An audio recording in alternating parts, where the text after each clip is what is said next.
จะเอไปงมป่าแต่จะมาทอดน้องไก่กินนะจ๊ะปีกไก่เนาะซื้อมาไว้เต้เดือดเป็นเดือดแล้วทอดปีกไก่โอ้ยใส่ซอสใส่นี่นะมันบอกคือใส่มือบริขยำไง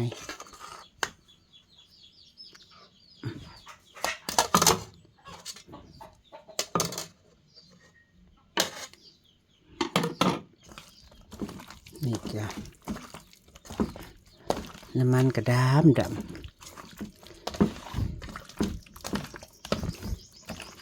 เพราะท่านเถามันเป็นมะเร็งตายซะโอ้ย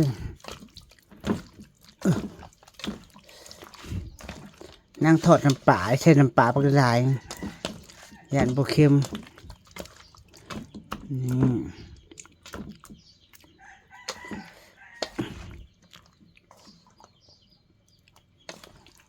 ใส่แป้งโอ้โอ้โอ้ฮอน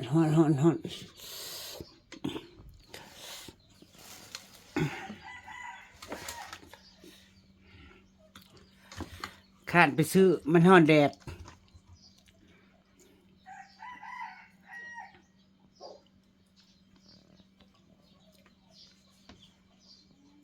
น้ำมันทอดป่าสงสัย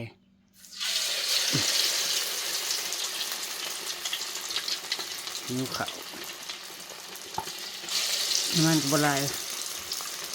ทอดเทียนหน่อยเอา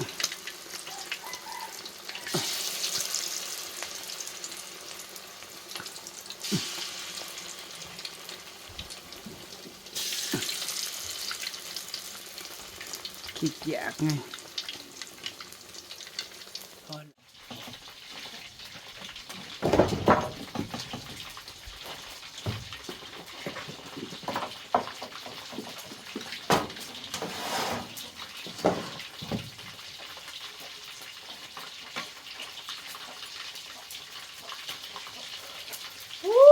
ห่านโอ้เป้าพี่น้องเอ้ยกราบสวัสดีจ้าจนบ้านเลยทั้งเช้ากินข้าวเที่ยงนั่งเลยตับแตงทอดไข่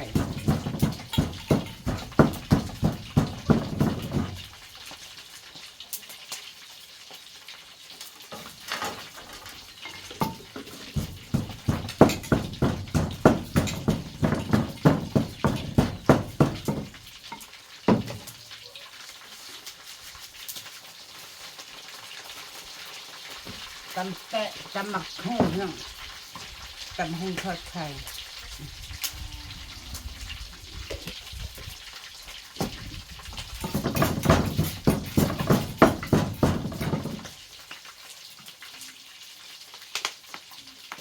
แล้วก็จะกินไล่แปลกนะจ้า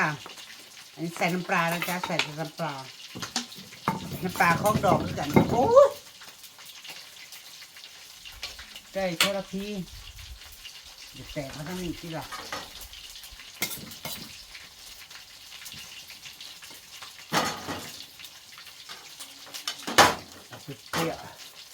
เปรี้ยวหวาน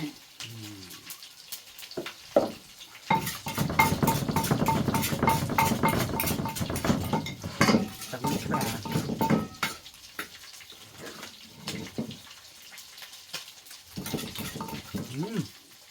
อร่อย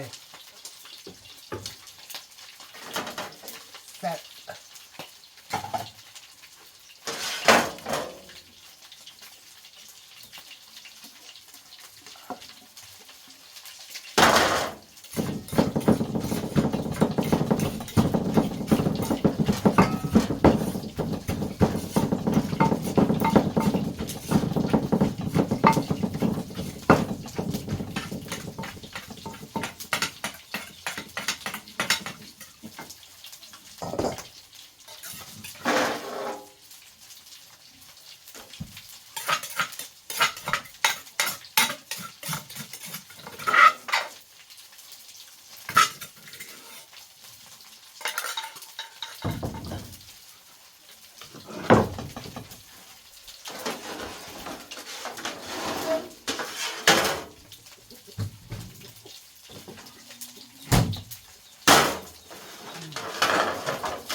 ใหม่ก้อนสุกแน่นอนจ้าไผ่แห้งแห้ง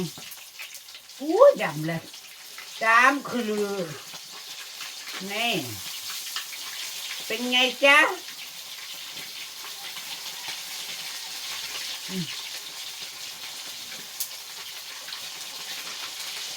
น้ำมันดำเลย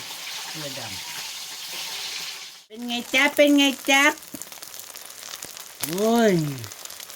สงสัยจะบริตายเจ็บตายไข้ตายป่วยหรอกตายมะเร็งสิบคุมบอกว่าทานทอดใหม่ก็ไม่แป้งดอกว่ากินรสจะเสียดายว่าสิทอดเหลืองๆทอดขายสิมีคนซื้ออยู่บนนั้นสั่นเลยเนาะ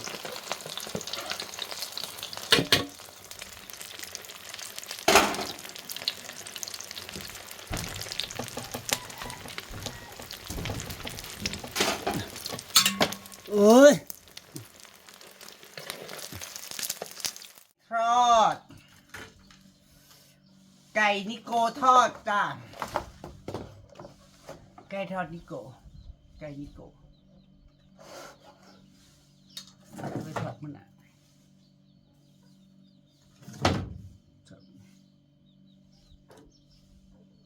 ตำน้ำปลาส้มตำ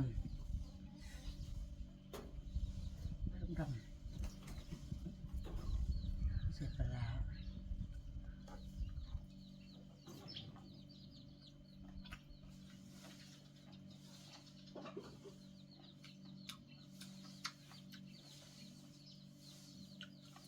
กินยังก็จะไปอุดแขวนะกินยังเป็นหู้ขึ้นมันดันขึ้น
โทรศัพท์ก็จะมาห้อนจะสลับเครื่องถ่ายคลิปแป๊บเดียวมันร้อนแล้วก็ตัด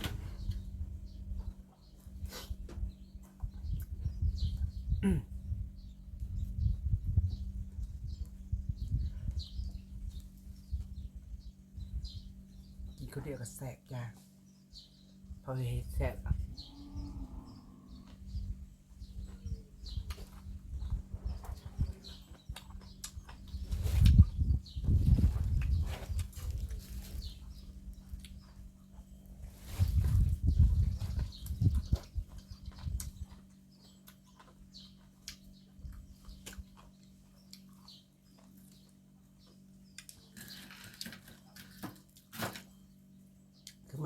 หาไม่หรอก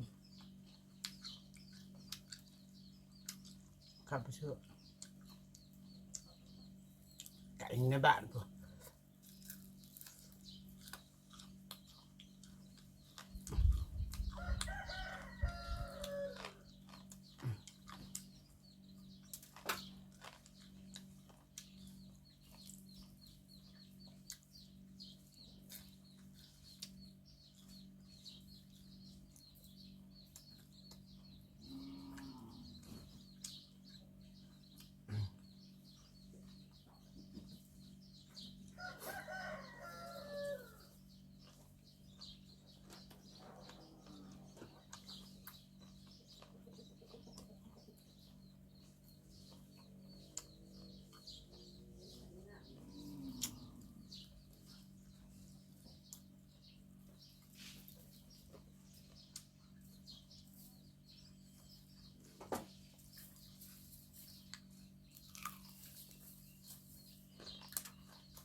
มีคุณพี่เพิ่นปักมาซื้อปลาเอาไปปล่อยจะไปปล่อยได้ล่ะน้องน้ำก็บ่มีน้องท่านนี้ก็แห้งเบิดแล้ว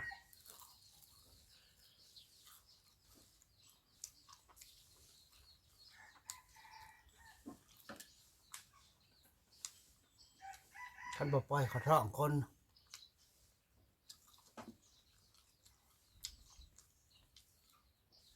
ปล่อยไหน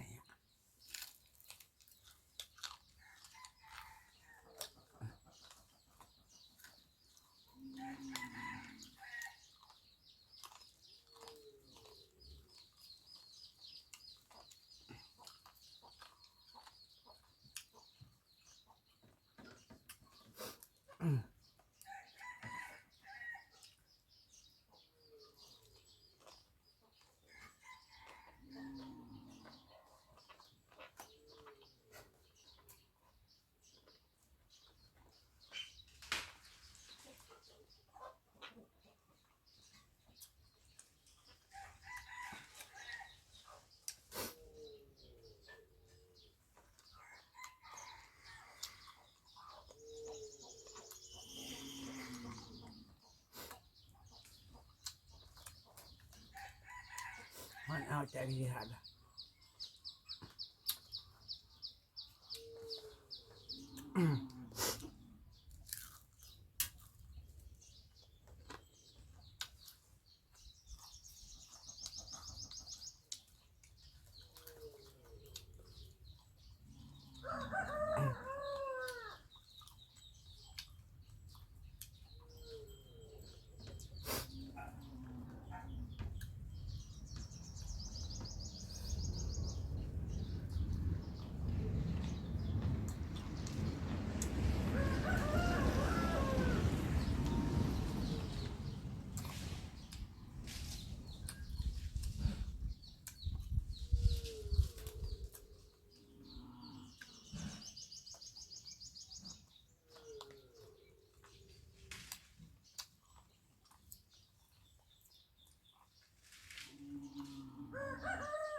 มาเจาะก็ต้องกินจ้ะ